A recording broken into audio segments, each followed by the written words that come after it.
First Punic Wars, a conflict that would pit two regional superpowers and set them on course for a set of wars.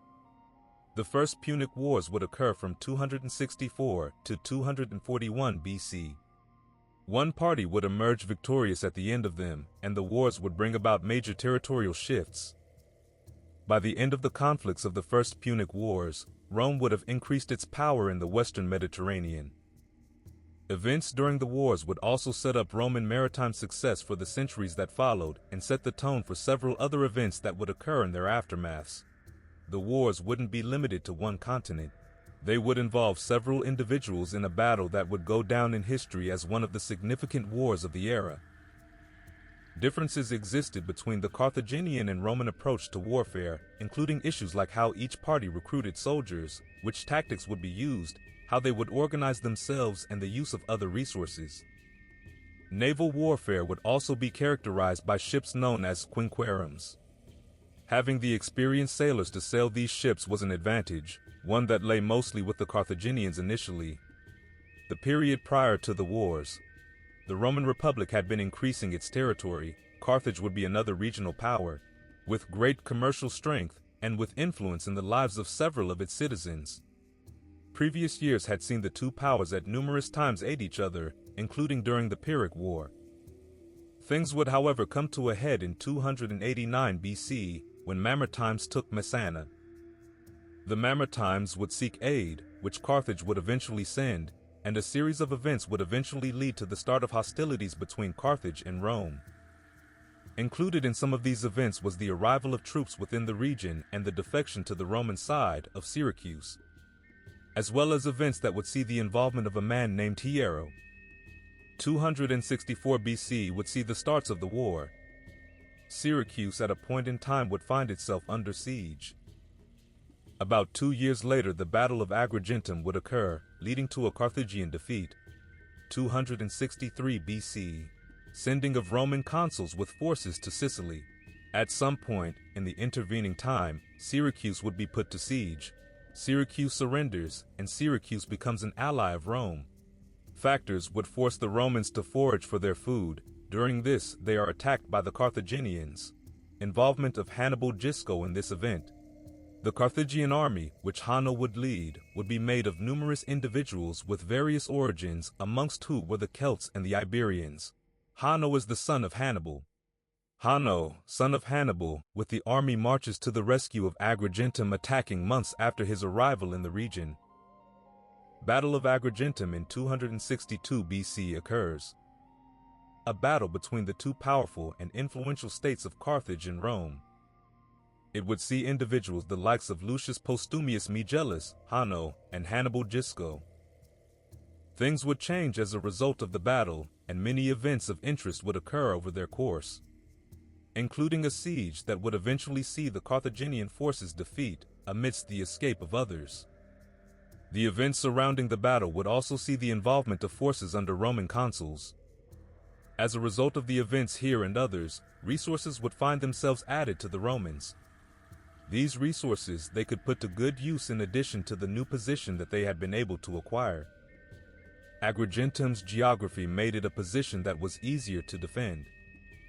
Included in this geography were rivers and slopes that were a part of its inherent structures and layout. Several events would occur in the time prior to the events at the Battle of Agrigentum. The events in the city of Messana and the involvement of mercenaries and Hiero II were amongst the most relevant. In addition to this was the intervention and actions of a Carthaginian commander who, in sending troops, would get involved in the conflicts between Hiero and the mercenaries known as the Mamertines, after the Mamertines had asked for aid. The events that occurred in the battle and the preceding time would look more interesting with a peek at the context of the surrounding era and a look at what Carthage's interests were and how the events would play into or against them. Possession of Messana by the Carthaginians would have an impact on the state of affairs at the time, giving them advantages that they could wield in order to gain the territory of Sicily and hamper the interests of one of its opponents in the form of Syracuse. Syracuse's defect to Rome after the defeat of forces that belonged to Carthage and Syracuse, and the hiring of mercenaries by the Carthaginians would be some of the numerous events that would follow.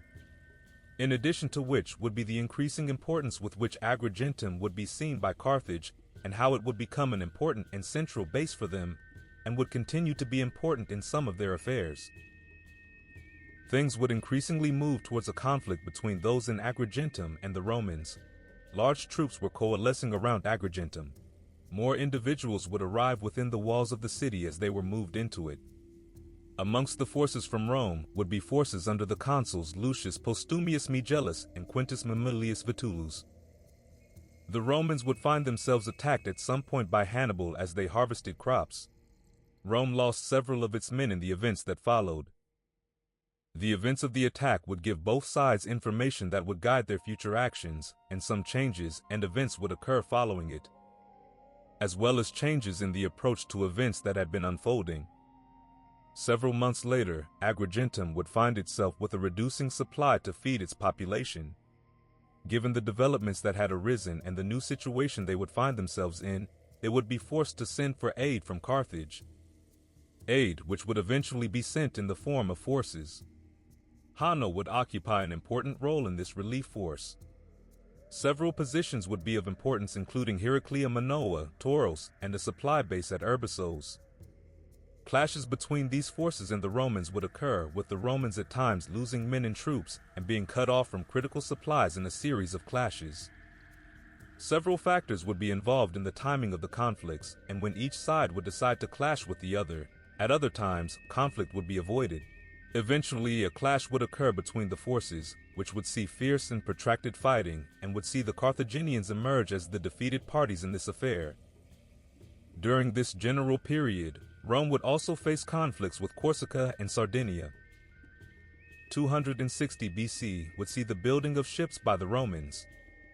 It would also see Gnaeus Cornelius Scipio arriving in Lipari Island, his target being Lipara, and a counter by the Carthaginians who dispatched ships to the island under a man called Boodes.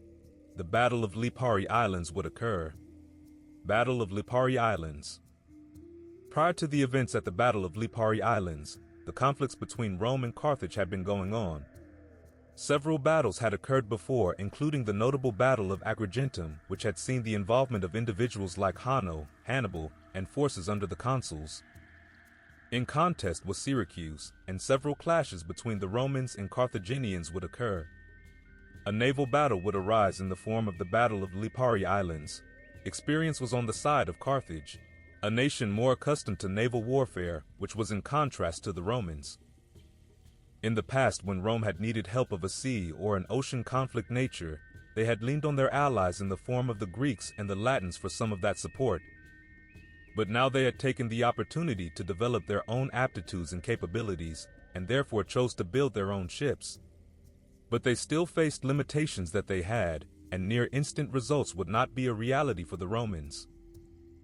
The Battle of Lipari Islands took place in 260 BC, and would conclude in victory for the Carthaginians, who up to that point had been the more dominant naval authority between the two, Carthage and Rome. It consequentially also resulted in not only defeat for the Romans, but also saw the capture of Scipio, the Roman consul who had been tempted into moving towards Lipara. Even though his fleet had several limitations in comparison to the Carthaginian one, the event would see the involvement of individuals the likes of Hannibal Gisco, who had been involved in events at Agrigentum and had been able to escape. Boodes and Gnaeus Cornelius Scipio Asena were also involved. As was stated before, the Carthaginians were the dominant naval authority up to this point, but before the events at Lipari, something had occurred that would set the pace for a coming change in the trend. A change that would set up a wider change of its own that would carry on for decades and centuries after, having an impact on several people and places.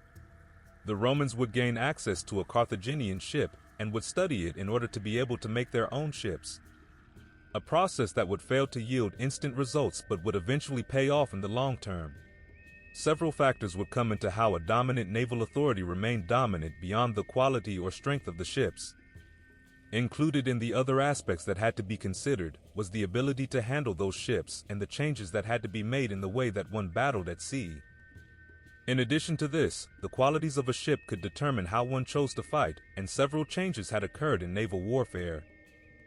After the events at Lipari and others, the Romans would come to add the corvus to their ships. It would take time to train a crew in the ways of operating a ship.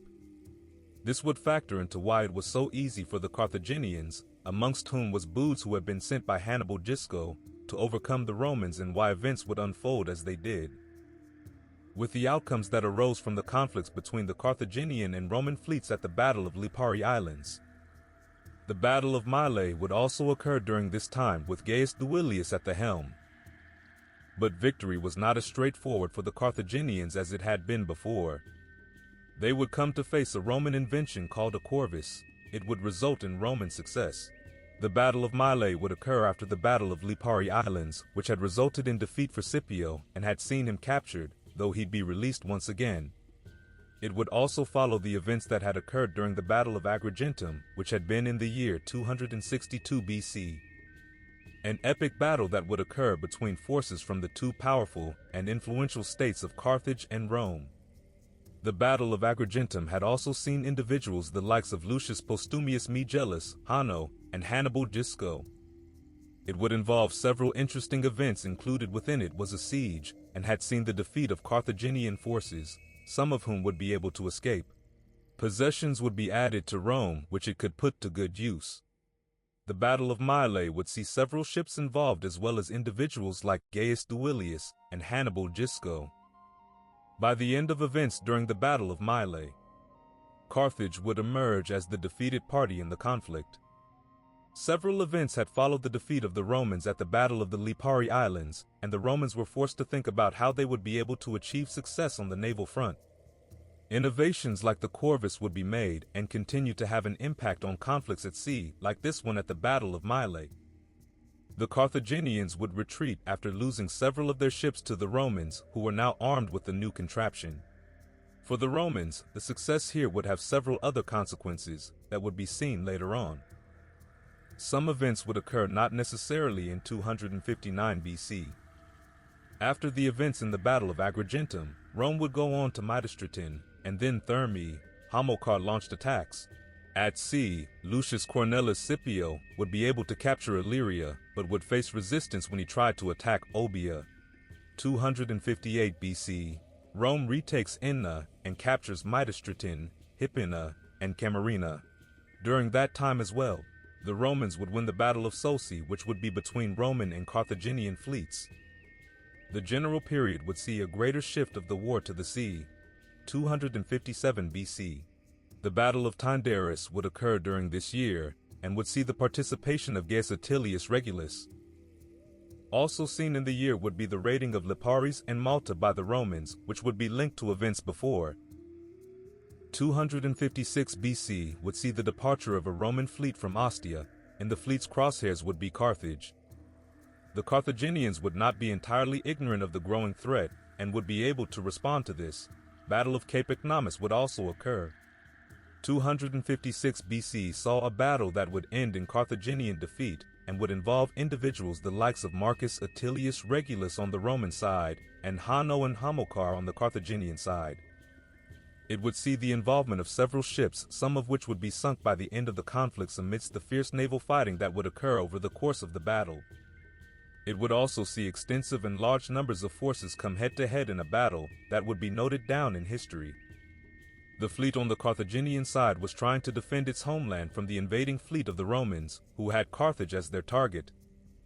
It followed several events like the Battle of Mylae, which had seen the victory of the Romans in a conflict with the Carthaginian fleet, under individuals like Hannibal Gisco. A victory which had seen the involvement of the corvus, and one in which the Carthaginians had been made to retreat having lost numerous of their ships. It also followed events like the Battle of Agrigentum, which had occurred in the year 262 BC, an epic battle that would occur between forces from the two powerful and influential states of Carthage and Rome. It had seen individuals, the likes of Lucius Postumius Megellus, Hanno, and Hannibal Gisco. The Battle of Agrigentum had also involved several interesting events, and would see the defeat of Carthaginian forces, some of whom would be able to escape. Numerous resources would be added to Rome.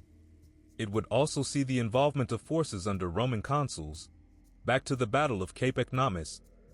With time, the conflicts would involve more people and more regions, and the theater where the war would occur would change at times. Several changes would also occur in naval warfare as well, including the introduction of the corvus on the Roman side, a contraption which would have a massive effect on the course of naval battles between the two powers. Some naval events would occur preceding the Battle of Cape Economus, including the battles of Sosi and the Battle of Mylae. Prior to the events that would occur at Cape Economus, the fleet of the Carthaginians would pass through several points, amongst which were Heraclea Manoa. The fleet would be large and consist of several ships.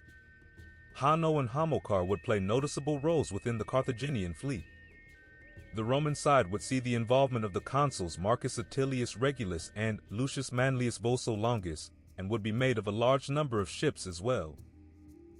The sizes of both the Roman and Carthaginian fleets would rival each other, and both fleets would be carrying large numbers of forces and a large population who would play different roles, some of them ready for battle on land or at sea. We will end the first episode of this here. In the next episode, we will continue with the First Punic Wars and further explore the events and individuals involved. Thank you for listening. If you liked the episode, please take the time to subscribe to the channel or to like the video. See you next time.